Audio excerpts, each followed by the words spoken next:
ಆಗಿ ಮುದ್ದಾಗಿದ್ವಲ್ಲ. ವೀರೇಂದ್ರಣ್ಣ ನೋಡು, ನನ್ನ ಎಲ್ಲ ಅಣ್ಣಂದು ನನ್ನ ಸ್ಮೈಲ್ಗೋಸ್ಕರ ಏನೆಲ್ಲ ಮಾಡ್ತಾ ಇದ್ರು. ಅದೇ ನಂಗೆ ಯಾಕೆ ಹಳೇದೇನೋ ನೆನಪಾಗ್ತಾ ಇಲ್ಲ. ಅಷ್ಟು ಚಿಕ್ಕೋಳ ನಾನು. ಅದ್ಯಾ ಏನೋ ಇತಿಹಾಸದ ಬಗ್ಗೆ ಮಾತಾಡ್ತಾ ಇರೋ ಹಾಗಿದೆಯಲ್ಲ, ಕೇಳಿಸ್ಕೋಬೋದೇ ಹೇಗೆ? ಅಯ್ಯೋ ಅಜ್ಜಿ, ನನ್ನ ರೂಮಿಗೆ ಬರೋಕ್ಕೆ ಪರ್ಮಿಷನ್ ಬೇಕಾ? ಅಣ್ಣ ಸುಮ್ಮನೆ ಹೀಗೆ ಮಾತಾಡ್ತಾ ಇದ್ದೆ, ಏನೂ ಸೀಕ್ರೆಟ್ ಮೇಂಟೈನ್ ಮಾಡ್ತಾ ಇರಲಿಲ್ಲ.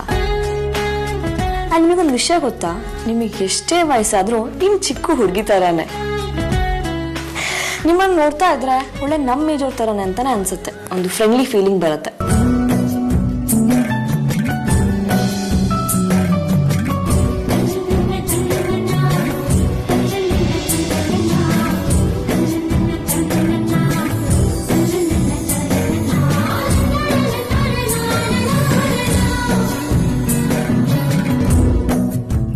ನೀವೆಲ್ಲ ಚಿಕ್ಕ ಮಕ್ಕಳಾಗಿದ್ದಾಗ ಎಷ್ಟು ಮುದ್ದು ಮುದ್ದಾಗಿದ್ರೆ ನೋಡಿ.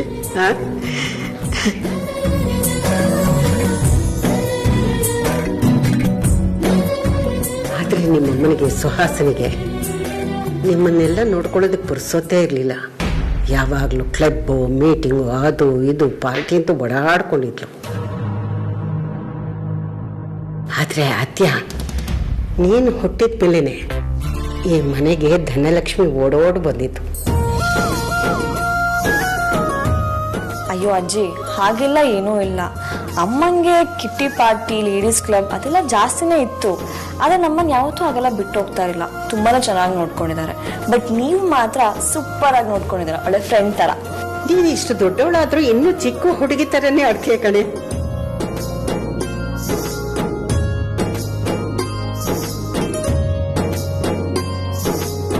ನನ್ನೆಲ್ಲ ಮೊಮ್ಮಕ್ಕಳು ಸುಹಾಸಿನಿನ ದೇವತೆ ಅಂದ್ಕೊಂಡಿದ್ದಾರೆ. ಆದ್ರೆ ಅವಳು ದೇವತೆ ಎಲ್ಲ ರಾಕ್ಷಸಿ ಅಂತ ನನ್ನೊಬ್ಳಿಗೆ ಗೊತ್ತಿರೋದು. ಅದಕ್ಕೆ ನಾನು ನನ್ನ ಮೊಮ್ಮಕ್ಕಳನ್ನ ಅವಳಿಂದ ದೂರ ಇಟ್ಟು ಕಾಪಾಡ್ಕೊಂಡಿರೋದು.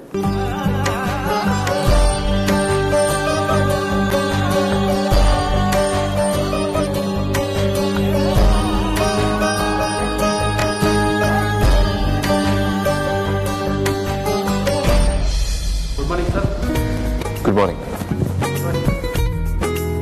Good morning. Good morning, sir. Good morning. Good morning, sir. Good morning. Good morning, sir. Good morning. Good morning, sir. Good morning. Good morning. ಏನ್ ಮಾಡ್ತಿದ್ರ ಎಲ್ಲ ನಿಂತ್ಕೊಂಡು? Go get back to work.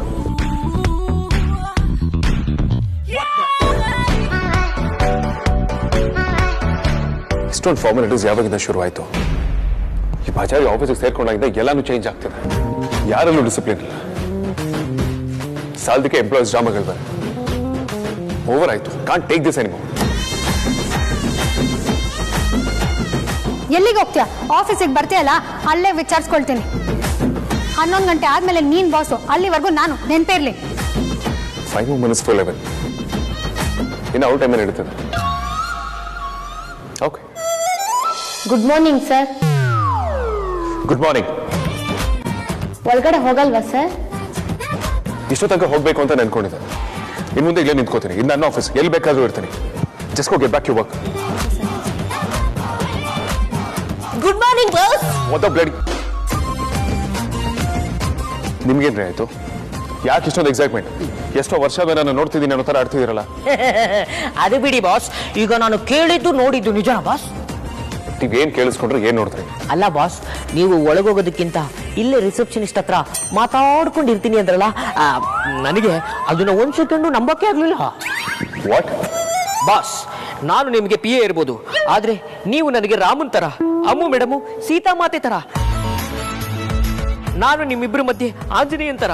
ನಾನು ರಾಮನಿಗೆ ನಿಯತ್ತಾಗಿರ್ತೀನಿ, ಆದ್ರೆ ಸೀತಾಮಾತೆಗೆ ಅನ್ಯಾಯ ಆಗೋದನ್ನ ನೋಡ್ಕೊಂಡು ಸುಮ್ಮನೆ ಇರಕ್ಕಾಗಲ್ಲ. ನೀವು ಆ ಹುಡುಗಿ ಜೊತೆ ಮಾತಾಡೋದಕ್ಕೆ ನಾನು ನಿಮ್ಮನ್ನ ಬಿಡಲ್ಲ. ನೀವು ಬನ್ನಿ ಬಾಸ್ ಒಳಗೆ. What the bloody hell is wrong with you Kantha? ನೋಡಿ, ನೀವು ಕ್ಯಾಬಿನ್ ಒಳಗಡೆ ಹೋದ್ಮೇಲೆ ಅಂತ ಕ್ಯಾಬ್ ಕುರ್ಸುಗಿದ್ರು ನಂಗೆ ಬೇಜಾರಿಲ್ಲ. ಈಗ ಬನ್ನಿ. 3 more minutes to go. ಬನ್ನಿ ಬಾಸ್. ಕಾಂತ, ಓವರ್ ಆಗಿ ಆಡ್ತಿದ್ದೀರಾ ಕಣ್ರಿ.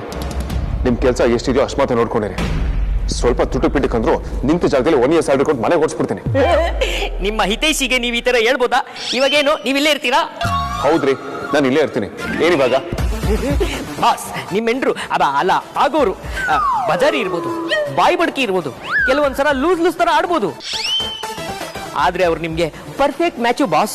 ಅಂತ ಡೈಮಂಡ್ ನ ಬಿಟ್ಟು ಇಂಥ ತಗಡನ್ನ ಫಾಲೋ ಮಾಡ್ತಾ ಇದೀರಲ್ಲ, ಇದು ಸರಿ ಇಲ್ಲ ಬಾಸ್. ಕಾಂತ, ಒಂದು ಮಾತಾಡದೆ ಬಾಯಿ ಮುಚ್ಕೊಂಡು ನಿಂತ್ಕೊಂಡ್ರೆ ಸರಿ.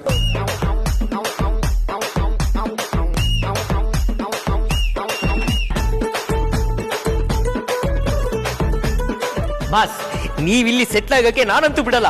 ಬನ್ನಿ ಬಾಸ್. ಕಾಂತ, ಏನು ತಲೆ ಕೆಡಿತೀನಿ ನಿಮ್ಗೆ? ಅಟೆನ್ಷನ್. ಇನ್ನು ಒಂದ್ಸಲ ಈ ತರ ನ್ಯೂಸೆನ್ಸ್ ಮಾಡಿದ್ರು ನಾನು ಸುಮ್ಮನೆ ಇರೋದಿಲ್ಲ. ಬಾಸ್, ನೀವು ಬುದ್ಧಿವಂತರು, ಬ್ರಿಲಿಯಂಟು. ನೀವು ಈ ತರ ದಡ್ಡರ ತರ ಆಡ್ಬೋದಾ? ಏನ್ರಿ ಹೇಳ್ತಿದ್ದೀರಾ? ಬಾಸ್, ನೀವು ರಿಸೆಪ್ಷನಿಸ್ಟ್ಗೆ ಯಾಕೆ ಲೈನ್ ಆಗ್ತಾ ಇದ್ದೀರಾ? ಅವಳು ನಿಮ್ಗೆ ಸೂಟ್ ಆಗಲ್ಲ. ನೀವು ಇದೇ ತರ ಮುಂದುವರೆದ್ರೆ ನಿಮ್ಮ ಲೈಫು ಬೀದಿಗೆ ಬರೋದು ಗ್ಯಾರಂಟಿ.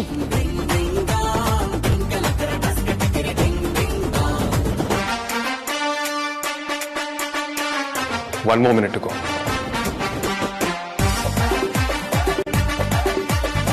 ಬಾಸ್, ನಾನು ಅವಾಗ್ಲಿಂದ ಕರಿತಾನೆ ಇದ್ದೀನಿ, ನೀವು ಬರ್ತಾ ಇಲ್ಲ.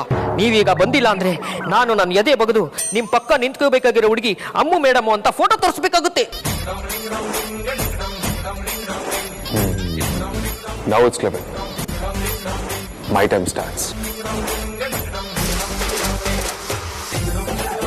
ನಾನು ಅವಾಗ್ಲಿಂದ ಬನ್ನಿ ಬನ್ನಿ ಅಂತ ಕರೆದೆ, ಬರ್ಲಿಲ್ಲ. ಇವಾಗ ನೋಡಿದ್ರೆ ಮೈ ಟೈಮ್ ಸ್ಟಾರ್ಟ್ಸ್ ಅಂತ ರಪ್ಪಕ್ಕಂತ ಹೊರಟೆ ಹೋದ್ರಲ್ಲ. ಮೋಸ್ಟ್ಲಿ ನಮ್ಮ ಬಾಸ್ಗೆ ಗುಳಿಕ ಕಾಲ ಸ್ಟಾರ್ಟ್ ಆಯ್ತು ಅನ್ಸುತ್ತೆ. ಹಂಗಂದ್ರೆ ನನ್ನ ರಾಶಿಗೆ ರಾವು ಕಾಲ ಯಮಗಂಡ್ ಕಾಲ ಏನಾದ್ರು ಸ್ಟಾರ್ಟ್ ಆಯ್ತೇನಪ್ಪ?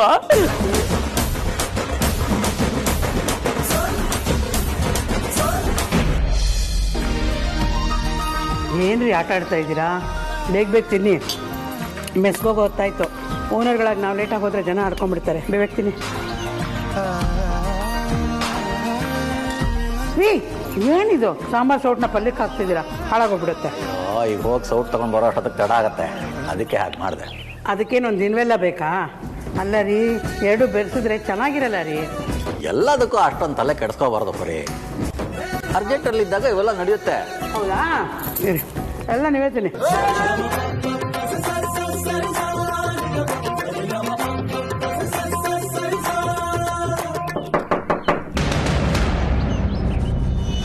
ಯಾರು? ಅಯ್ಯೋ, ಹೇಳಪ್ಪ, ಮೇಲೆ ಹೇಳು. ಯಾಕಪ್ಪ ನನ್ನ ಕಾಲಿಗೆ ಬೀಳ್ತಿದ್ಯಾ? ಏನಾದ್ರೂ ಸಮಸ್ಯೆನಾ? ದೇವ್ರ ದಯೆ ಆ ಥರ ಏನಿಲ್ಲಮ್ಮ. ಅಯ್ಯೋ, ನನ್ನ ಬುದ್ಧಿಗಿಷ್ಟು ಪರಿಚಯ ಮಾಡಿಸೋದೆ ಮರೆತ್ಬಿಟ್ಟೆ ರೀ. ನೆನ್ನೆ ಒಬ್ಬರು ಸಿಕ್ಕಿದ್ರು ಅಂತ ಹೇಳಿದ್ನಲ್ಲ, ಈತಾನೆ. ನಮಸ್ಕಾರ ಸರ್. ನಮಸ್ಕಾರ. ನಿಮ್ಮ ಮಗ ಹೇಗಿದ್ದಾನೆ? ಯಾರಾದರೂ ಕಿಡ್ನಿ ಕೊಡೋರು ಸಿಕ್ಕ್ರಾ? ಅಚ್ಚರಿ, ನಮ್ಮನೆ ಹೇಗೆ ಗೊತ್ತಾಯ್ತಪ್ಪ? ಹೇಳ್ದೆ ಕೇಳ್ದೆ ಮನೆಗೆ ಬಂದಿದ್ದಕ್ಕೆ ಕ್ಷಮಿಸಿ. ಅಯ್ಯಯ್ಯೋ, ಹಾಗಲ್ಲಪ್ಪ. ಮನೆ ಅಡ್ರೆಸ್ ಹೇಗೆ ಗೊತ್ತಾಯ್ತು ಅಂತ ಕೇಳಿದ್ರು ಅಷ್ಟೇ. ನಿಮ್ಮನ್ನು ಹುಡ್ಕೊಂಡು ಮೆಸ್ ಹತ್ರ ಹೋಗಿದ್ದೆ. ಮೆಸ್ ಕ್ಲೋಸ್ ಆಗಿತ್ತು. ಅಕ್ಕಪಕ್ಕದವ್ರು ವಿಚಾರಿಸಿದಾಗ ನಿಮ್ಮ ಮನೆ ಅಡ್ರೆಸ್ ಕೊಟ್ಟರು, ಹಾಗೆ ಹುಡ್ಕೊಂಬಂದೆ. ಪರವಾಗಿಲ್ಲಪ್ಪ. ಏನಾದರೂ ಸಮಸ್ಯೆನಾ? ನಮ್ಮಿಂದ ಏನಾದರೂ ಸಹಾಯ ಬೇಕಿತ್ತಾ? ಖಂಡಿತ ಬೇಡಮ್ಮ. ನಿಮ್ಮ ಹತ್ರ ಸಹಾಯ ಕೇಳೋದಕ್ಕೆ ಬರಲಿಲ್ಲ, ಬದಲಾಗಿ ನಿಮಗೆ ಧನ್ಯವಾದಗಳು ಹೇಳ್ಬಿಟ್ಟು ಹೋಗೋಣ ಅಂತ ಬಂದೆ. ನಿನ್ನೆ ನೀವು ನನ್ನ ನೋವಿನ ಕತೆ ಕೇಳಿಸ್ಕೊಂಡ್ರಿ. ಇವತ್ತು ನಾನು ನಿಮ್ಗೊಂದು ಸಂತೋಷದ ವಿಷಯ ಹೇಳ್ಬಿಟ್ಟು ಹೋಗೋಣ ಅಂತ ಬಂದಿದ್ದೀನಿ. ನಿನ್ನೆ ನೀವು ನನಗೋಸ್ಕರ, ನನ್ನ ಮಗನಿಗೋಸ್ಕರ ಆ ದೇವ್ರ ಹತ್ರ ಬೇಡ್ಕೊತೀನಿ ಅಂತ ಅಂದ್ರಿ. ನಿಮ್ಮ ಮಾತಲ್ಲಿ ಅದೇನು ಶಕ್ತಿ ಇದೆಯೋ ಏನೋ, ನೀವು ಹಾಗಂದ ತಕ್ಷಣ ನನ್ನ ಮಗನಿಗೆ ಕಿಡ್ನಿ ಕೊಡೋಕೊಬ್ರು ಸಿಕ್ಕಿದ್ದಾರೆ. ನಾನು ಇದಕ್ಕೋಸ್ಕರ ಲಕ್ಷ ಲಕ್ಷ ಖರ್ಚು ಮಾಡೋದಕ್ಕೂ ರೆಡಿ ಇದ್ದೆ, ಆದರೆ ನನಗೆ ಯಾರೂ ಸಿಕ್ಕಿರಲಿಲ್ಲ. ನಿಮ್ಮ ಪ್ರಾರ್ಥನೆ ಮಹಿಮೆ ಸರಿಯಾದ ಸಮಯಕ್ಕೆ ನನ್ನ ಮಗನ ಕಿಡ್ನಿ ಕೊಡೋದಕ್ಕೊಬ್ರು ಮುಂದೆ ಬಂದಿದ್ದಾರೆ. ತುಂಬ ಸಂತೋಷನಪ್ಪ. ಆದರೆ ಕಿಡ್ನಿ ಸಿಗೋದು ಅಷ್ಟು ಕಷ್ಟನಾ? ಹೌದಮ್ಮ, ತುಂಬಾ ಕಷ್ಟ. ಸರಿಯಾದ ಸಮಯಕ್ಕೆ ಕಿಡ್ನಿ ಸಿಗೋದು ತುಂಬ ಕಷ್ಟ. ಸಿಕ್ಕಿದ್ರೂ ತುಂಬ ದುಡ್ಡು ಕೇಳ್ತಾರೆ. ನಾನು ಅದಕ್ಕೂ ರೆಡಿ ಇದ್ದೆ, ಆದರೆ ನನಗೆ ಯಾರೂ ಸಿಕ್ಕಿರಲಿಲ್ಲ. ಏನೋ ದೇವ್ರ ಥರ ನೀವು ನಮ್ಮ ಬದುಕಲ್ಲಿ ಬಂದು ನಮ್ಮನ್ನು ಕಾಪಾಡಿದ್ರಿ. ನಿಮ್ಗೆ ಎಷ್ಟು ಥ್ಯಾಂಕ್ಸ್ ಹೇಳಿದ್ರು ತುಂಬ ಕಮ್ಮಿ. ಅಯ್ಯೋ, ಅದಕ್ಕೆ ಯಾಕಪ್ಪ ಥ್ಯಾಂಕ್ಸ್ ಹೇಳ್ತಾ ಇದ್ದೀರಾ? ಎಲ್ಲ ದೇವ್ರ ದಯ. ಇಲ್ಲ ಸರ್, ಸೋತ್ ಕೂತಾಗ ಬೆನ್ನಿಗೆ ನಿಂತು ಧೈರ್ಯ ಹೇಳೋದಕ್ಕೆ ದೇವರೇ ಒಂದೊಂದ್ಸಲ ಮನುಷ್ಯನ ರೂಪದಲ್ಲಿ ಬರ್ತಾನಂತೆ. ನಿನ್ನೆ ನನ್ನ ಪಾಲ್ಗೆ ಈ ತಾಯಿ ರೂಪದಲ್ಲಿ ಬಂದಿದ್ದ. ಆಪರೇಷನ್ ಡೇಟ್ ಫಿಕ್ಸ್ ಆಗಿದೆಯಮ್ಮ, ನಾನು ಹೋಗ್ಬೇಕು. ಅದಕ್ಕೂ ಮುಂಚೆ ನಿಮ್ಗೆ ಥ್ಯಾಂಕ್ಸ್ ಹೇಳ್ಬಿಟ್ಟು ಹೋಗೋಣ ಅಂತ ಬಂದೆ. ಒಳ್ಳೇದಾಗ್ಲಪ್ಪ. ಆ ದೇವರು ಸ್ವಲ್ಪ ತಡ ಆದರೂ ಒಳ್ಳೆಯವ್ರಿಗೆ ಖಂಡಿತ ಒಳ್ಳೇದನ್ನೇ ಮಾಡ್ತಾನೆ. ನಿನ್ನ ಮಗ ಆದಷ್ಟು ಬೇಗ ಗುಣ ಆಗಿ ಮನೆಗೆ ವಾಪಸ್ ಬರೋ ಹಾಗಾಗ್ಲಿ. ಅವ್ನು ವಾಪಸ್ ಬಂದಮೇಲೆ ನಿನ್ನ ಹೆಂಡತಿ ಮಗುನ ಖಂಡಿತವಾಗ್ಲೂ ನಮ್ಮ ಮನೆಗೆ ಕರ್ಕೊಂಡು ಬರೋದನ್ನ ಮರಿಬೇಡ, ಸರಿನಾ? ಖಂಡಿತ ಕರ್ಕೊಂಡ್ಬರ್ತೀನಮ್ಮ. ಬರ್ತೀನಿ ಸರ್, ಬರ್ತೀನಿ ಸಿಸ್ಟರ್. ಸರಿ.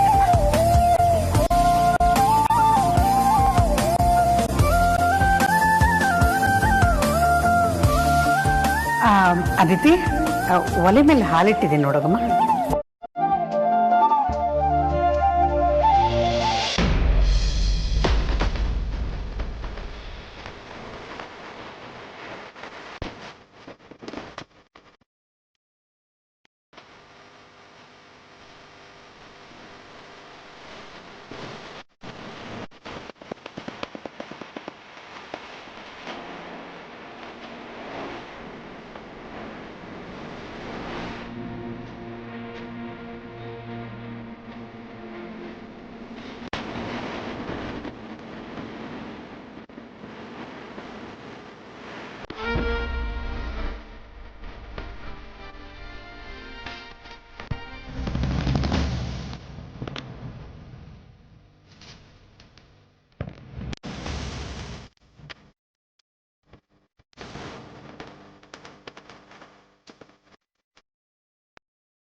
ನೋಡಿ ಅದ್ನಿ, ನೀನಿನ್ನೂ ಒಂದು ಕೋಪನ ಸರಿಯಾಗಿ ನೋಡಿಲ್ಲ. ಹೆವಿ ರಿಸ್ಕ್ ತಗೋತಾ ಇದ್ಯಾ? ಅದೆಲ್ಲ ಆಮೇಲೆ ಬಾವಾ. ಈಗ ನೀವಿಬ್ರು ನಾನು ಹೇಳಿದಕ್ಕೆಲ್ಲ ರೆಡಿನಾ? ಮೊದಲು ಅದನ್ನ ಹೇಳಿ. ಅಮ್ಮೋ, ನಿಜವಾಗ್ಲೂ ನಿನ್ ಖತರ್ನಾಕಿದ್ಯಾ ಕಣೆ. ಅಲ್ಲ, ಆ ದೇವರು ಅದು ಯಾವ ಮೂಡಲ್ಲಿ ಇರ್ಬೇಕಾದ್ರೆ ನಿನ್ನಂತವಳನ್ನ ಸೃಷ್ಟಿ ಮಾಡೋದನ್ನೋ ಗೊತ್ತಿಲ್ಲ. ಈ ಜಗತ್ತಲ್ಲಿ ನಿಂತರ ಒಂದು ಕ್ಯಾಂಡಿಡೇಟು ಮತ್ತೆ ಇರೋಕ್ಕೆ ಚಾನ್ಸೇ ಇಲ್ಲ. ಅಗ್ರಜ ನಾವು ಚಿಕ್ಕ ವಯಸ್ಸಲ್ಲಿರ್ಬೇಕಾಗಿದ್ನು ನಮ್ಮ ಜೊತೆ ತುಂಬಾನೇ ಸ್ಟ್ರಿಕ್ಟ್ ಆಗಿದ್ದ. ನಾವು ಕಾಲೇಜ್ ಬಂದಾಗ್ಲೂ ನಮ್ಮನ್ನ ತುಂಬಾ ಕಂಟ್ರೋಲ್ ಮಾಡ್ತಿದ್ದ. ಅವನು ಸಿಡುಕ್ದಾಗೆಲ್ಲ ನಾನು ಅವನಿಗೆ ಶಾಪ್ ಹಾಕೋತಾ ಇದ್ದೆ, ನಿಮ್ಗೆ ಯಾರು ಸರಿಯಾಗಿರೋ ಬಜಾರಿನೇ ಸಿಗ್ಬೇಕು ಅಂತ. ಆದ್ರೆ ದೇವರು ಏನಂತ ಈಡೇರಿಸ್ಬಿಟ್ನೋ, ನಿನ್ನಂತ ಒಂದು ದೊಡ್ಡ ಬಜಾರಿ ಕೊಟ್ಬಿಟ್ಟು.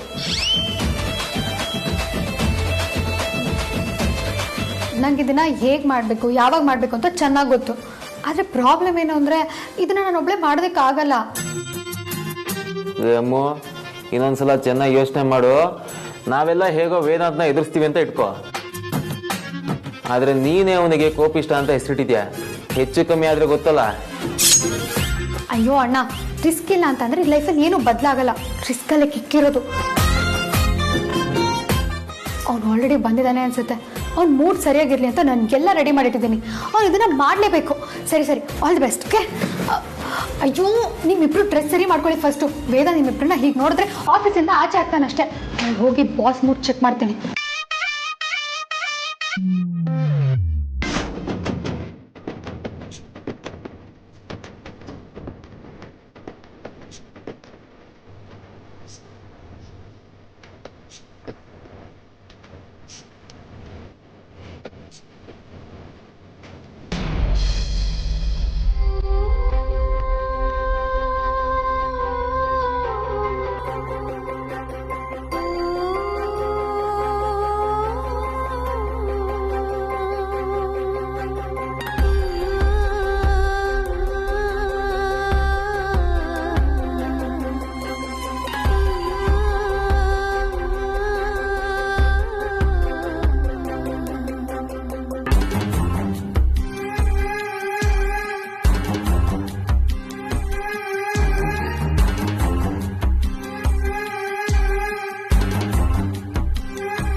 ಅಮ್ಮ, ಕೆಲ್ಸದವರು ಅಡ್ಗೆ ಏನ್ ಮಾಡ್ಲಿ ಅಂತ ಕೇಳ್ತಿದ್ದಾರೆ. ಏನ್ ಹೇಳಿ?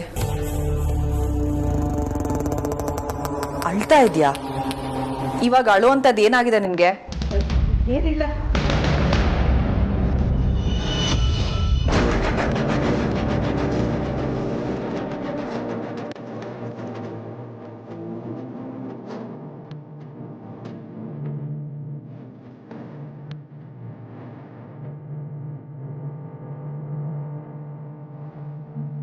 ಮತ್ತೆ ಆ ಫೋಟೋನ ಆಚೆ ತೆಗ್ದ್ಯಾ?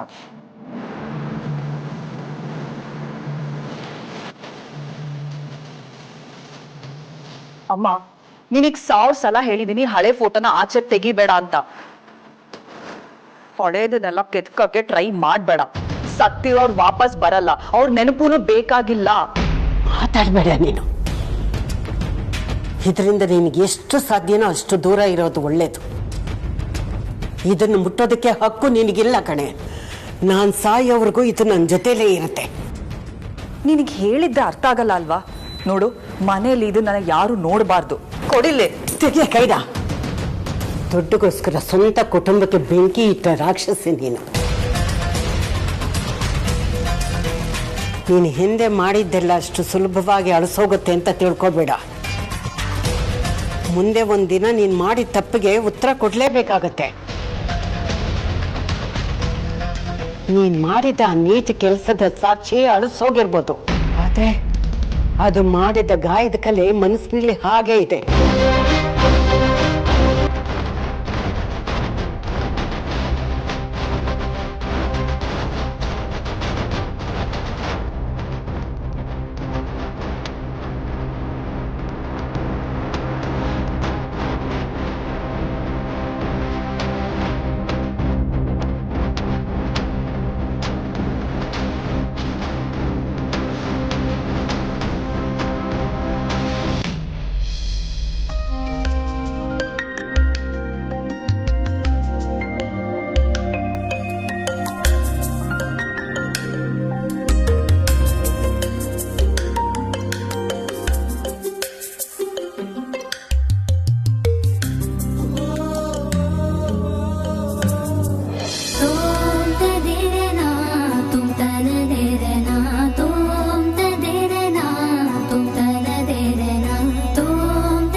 ಆಫೀಸ್ ಅವರ್ಸಲ್ಲಿ ಈ ರೀತಿ ಪರ್ಸನಲ್ ಫೇವರ್ಸ್ಗಳು ನನಗೆ ಇಷ್ಟ ಆಗೋದಿಲ್ಲ.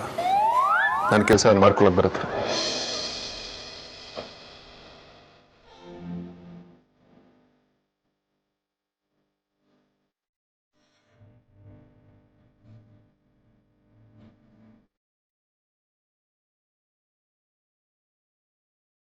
ಕಾಫಿ ಬಿಸಿ ಬಿಸಿಯಾಗಿದೆ. ಇನ್ನು ನೀವು ಇಷ್ಟಪಡೋ ಥರ ಹಾಲಾಗ್ತೆ ಬ್ಲ್ಯಾಕ್ ಕಾಫಿ ಮಾಡ್ಕೊಂಡು ತಂದಿದ್ದೀನಿ. ಸಕ್ಕರೆ ಕೂಡ ಹಾಕಿಲ್ಲ. ನೀವು ಹೇಗೆ ಇಷ್ಟಪಡ್ತೀರೋ ಹಾಗೆ ಇದೆ. Thank you. ನಿಮ್ಮ ಮೂಡ್ ಚೆನ್ನಾಗಿರ್ಬೇಕಲ್ಲ? ಅಫ್ಕೋರ್ಸ್ ಚೆನ್ನಾಗಿದೆ. ಆ ಮೂಡ್ನ ನಾನು ಇನ್ನೂ ಇಂಪ್ರೂವ್ ಮಾಡ್ಬೋದಾ? ಶೋರ್.